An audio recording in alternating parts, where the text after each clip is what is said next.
conservative voice. I'm Mike Pence.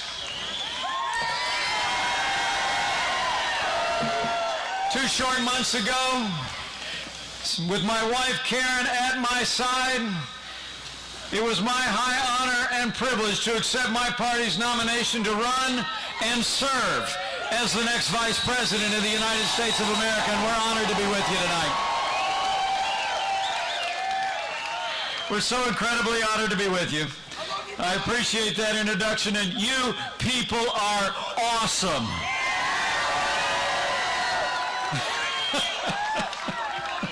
Thanks for being out. Thanks for being out on what we call a moist evening. But you know, where I come from in the Hoosier State, rain is a good thing.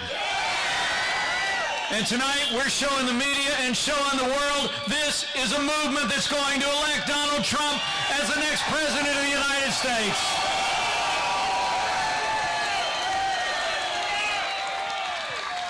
You know, I joined this campaign in a heartbeat because you have nominated a man for president who never quits, who never backs down. He is a fighter. He is a winner. And until very recently, it seemed like he was out there fighting all on his own, but now this movement is coming together. Virginia is coming together, and we're going to make Donald Trump the next president of the United States of America. You know, people ask me all the time, I've gotten to know this good man. People ask me all the time, they say, what is it about Donald Trump? And I say, you know, I'm from south of Highway 40 back in Indiana. You know, we speak pretty plainly. I just tell people, you know, Donald Trump just gets it. You with me? I mean, he's the genuine article. I mean, where else would an independent voice like his find a following like this other than in the land of the free and in the home of the brave? I mean, Donald Trump's a doer in a game usually reserved for talkers. And when he does his talking, he doesn't go tiptoeing around all those rules of political correctness that people put in the way of men and women that want to make a difference. He speaks from his heart. He speaks from his mind, and the American people hear him loud and clear. And we will make America great again when we elect Donald Trump as our next president. You know, it really is kind of fun to watch. The media doesn't know quite what to make of my running mate. Neither does the other party.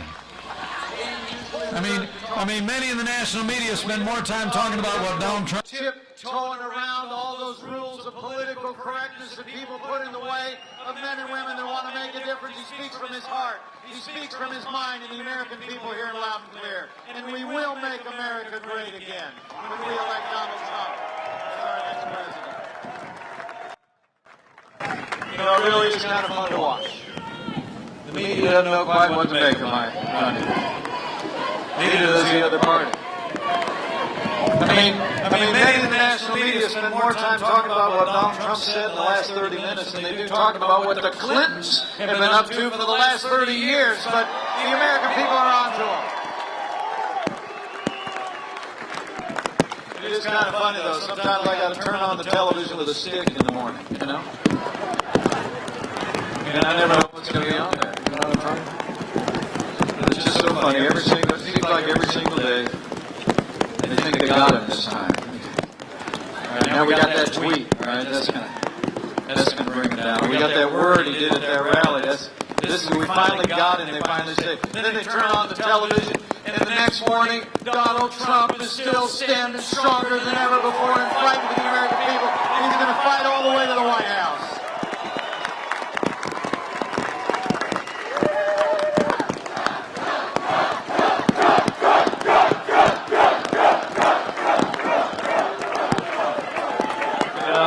About Donald Trump, he's never forgotten the men and women who built this country. We stand in this historic place, this incredible backdrop. And I got to tell you, our running mate is a man who has boundless confidence in the American people. He grew up just like I did, really on the footstool in front of the American dream. His grandfather immigrated to this country just like mine did. His father was a self-made man who built a business in Queens. And Donald Trump did my dad build a gas station business down in a small town in southern Indiana.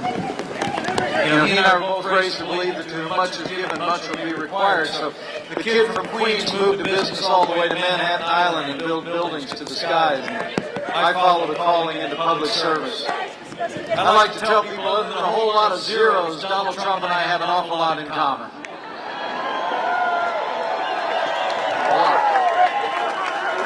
A lot of zeros.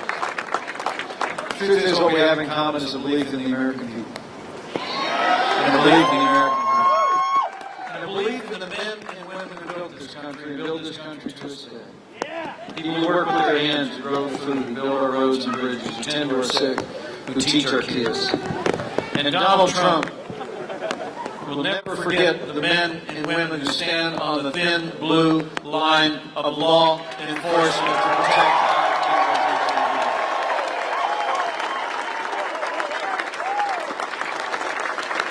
Would you mind on this rainy night, let's just show the members of our law enforcement community in these challenging times how much we appreciate what they do.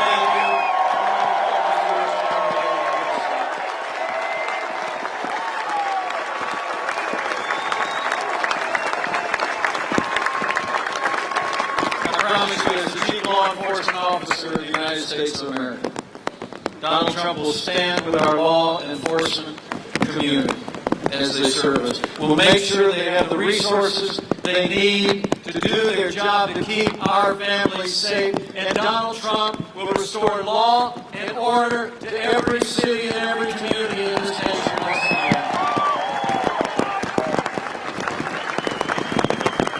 You know, the security of the American people is much on our mind on this rainy night. We're shocked over the weekend. Shocked over the weekend when terrorist attacks came in our shores. Extraordinary thing. Bombs going off in New York and New Jersey, a terrorist attack in a mall in Minnesota.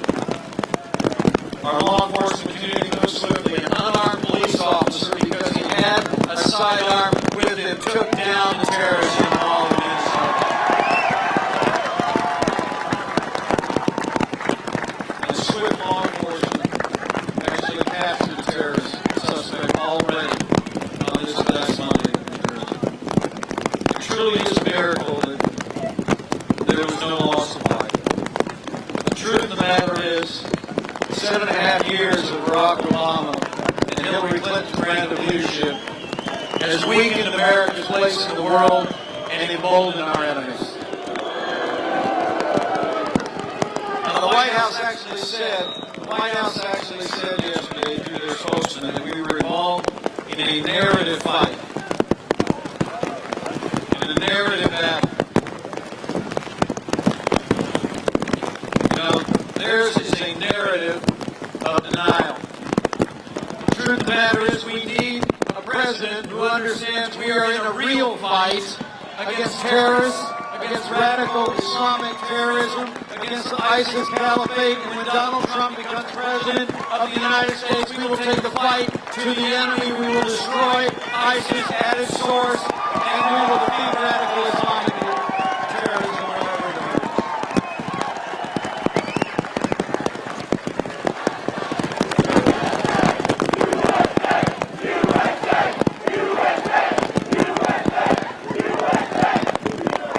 What was most remarkable the last 2 days to me is that Hillary Clinton actually took to the tarmac yesterday and actually tried to blame Donald Trump's words for the terrorist attacks that came to our shore.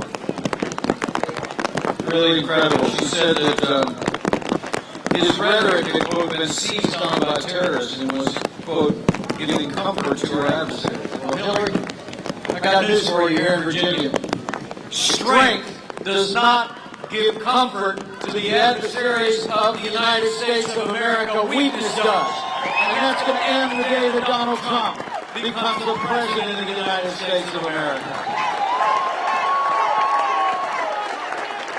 Donald Trump and I know America needs to be strong for the world to be safe.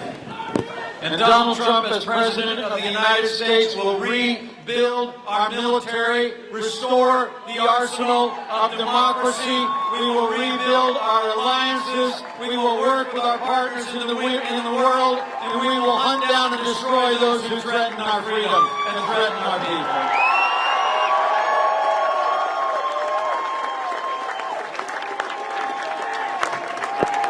And you know, it's not just weakness on the world stage. But Barack Obama and Hillary Clinton are all wet on the economy, too. The truth is, men and women, as we stand here in Virginia, we hear sunny stories all the time coming from the other side about other things. But the truth of the matter is, the American people know different. We're in the midst of the slowest economic recovery since the Great Depression. We're in the midst of an economy that has the lowest labor participation rate since the 1970s. And today, in this economy, there are nearly 7 million more Americans living in poverty than the day that Barack Obama became president of the United States. Hillary Clinton's solution is very simple. More of the same. More taxes, more regulation, more Obamacare, and more of the war on coal that's been stifling American jobs and the American economy. It really is extraordinary. For our part, I got to tell you, they tell us this economy is the best that we can do. Donald Trump and I and all of you here on this rainy night know it's nowhere near the best that we can do. It's just the best they can do. And when Donald Trump becomes president of the United States of America, we're going to get this economy moving for all the people of Virginia and all the people of the United States of America. Donald Trump's got a plan. Donald Trump's got a plan, everybody. Very simple. It's time-honored principles that have worked every time they put it in practice. We're going to lower taxes across the board for working families, small businesses, and family farms. We're going to let Americans keep more of what they earn.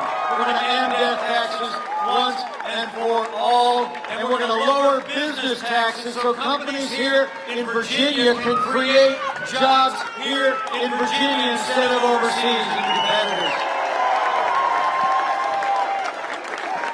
And Donald Trump and I are going to roll back this avalanche of red tape that's stifling growth and jobs here in the Commonwealth. The truth is, matter that on day one of the Trump-Pence administration, he's going to sign a moratorium on any new regulation, and he's going to repeal every single Obama executive order that's stifling jobs and growth in this economy. And the most stifling regulation of all is going to be gone on day one. We're going to repeal Obamacare, lock, stock, and barrel. Freedom back to our healthcare economy. And Donald Trump and I are going to do two more things. Number one, when Donald Trump becomes the negotiator-in-chief, we're going to have a president who holds our trading partners to the deals that they made. We're going to have trade agreements that work for the American worker and the American people first.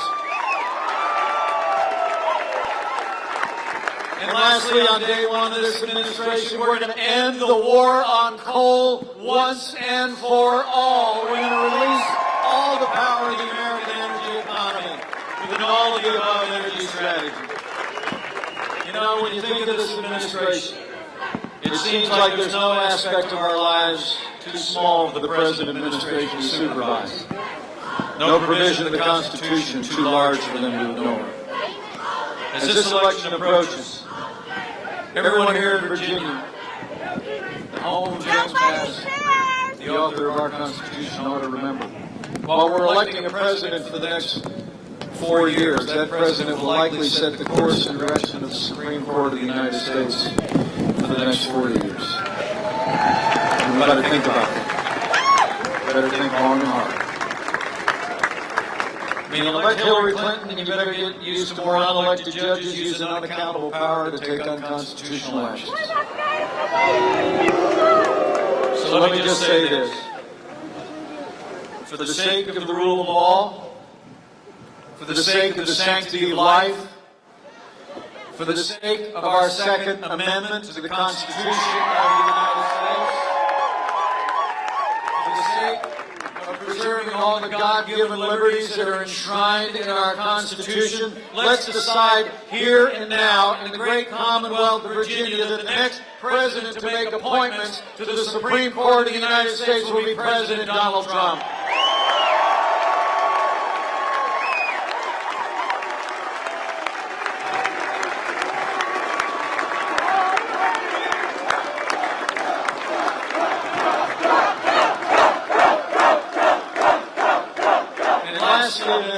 Before I close, give yourselves another round of applause for being out here.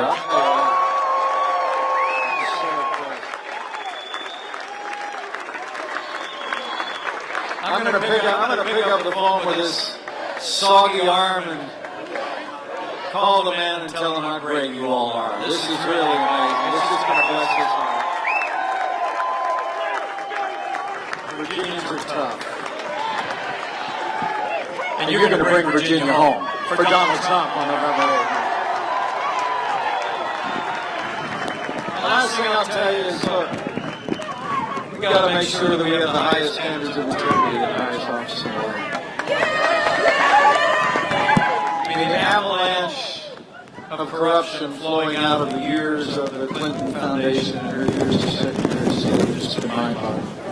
I mean, literally, the Clintons recently announced that they would discontinue raising money from foreign governments and foreign donors if she became president of the United States, because then it would be a conflict of interest. Well, if it would be a conflict of interest if she was president of the United States, how was it not a conflict of interest when she was Secretary of State of the United States of America in charge of all of our diplomatic efforts? I mean, men and women.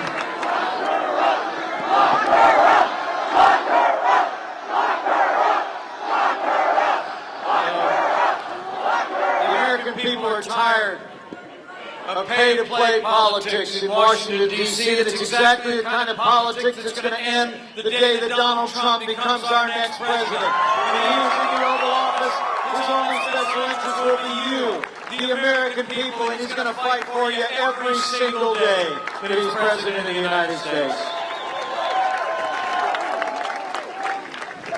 Well, let me close with just one thing and let you all go find a towel.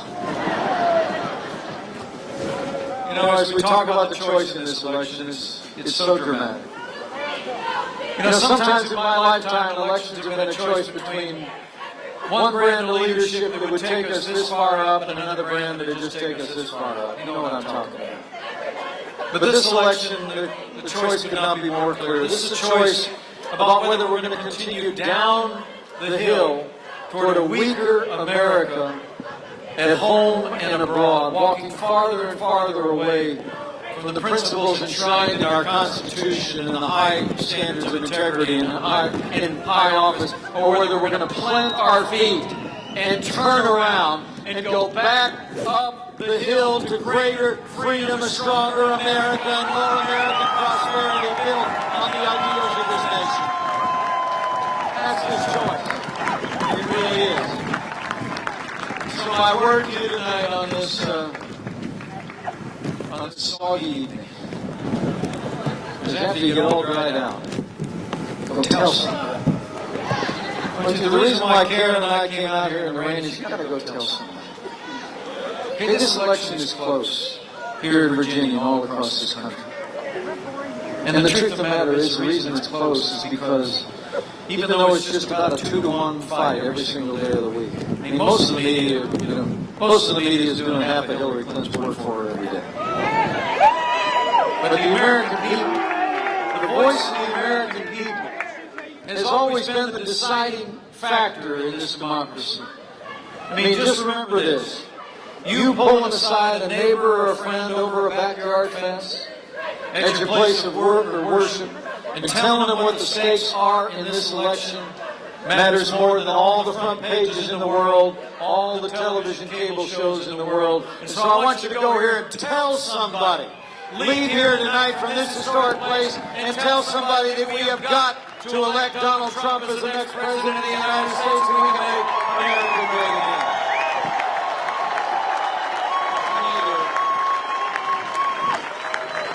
And when you do it, tell them one more thing. You know, we live in a challenging time in the life of this nation. It seems like there's so many things that divide us these days, so many great purposes don't unite us as they once did.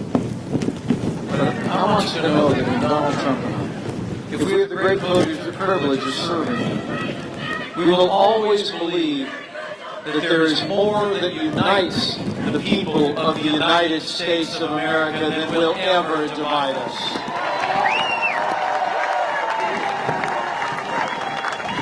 It's the ideals of this nation. It's our freedom. And it's our faith. And I will tell you that the man I'm running with is a man of boundless faith. Boundless faith in the American people. And boundless faith that we are now and we shall ever draw our strength from the truth throughout our history that we are one nation under God. And justice for all.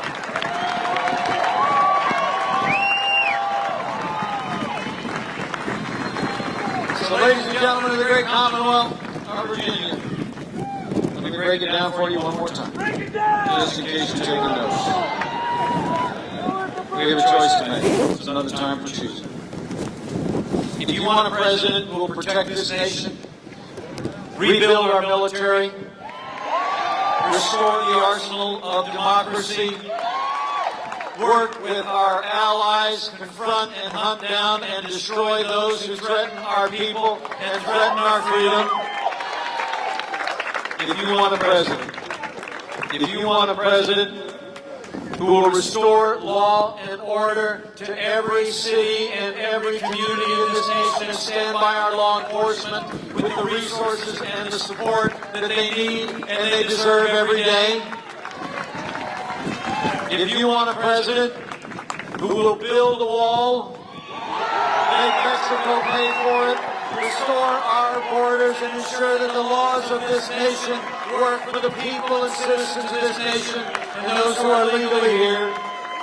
If you want a president who will cut taxes, grow our economy, squeeze every nickel out of that bloated federal bureaucracy and repeal Obamacare lock, stock, and barrel. And if you want a president who will upend the status quo in Washington, D.C., and uphold the Constitution of the United States of America,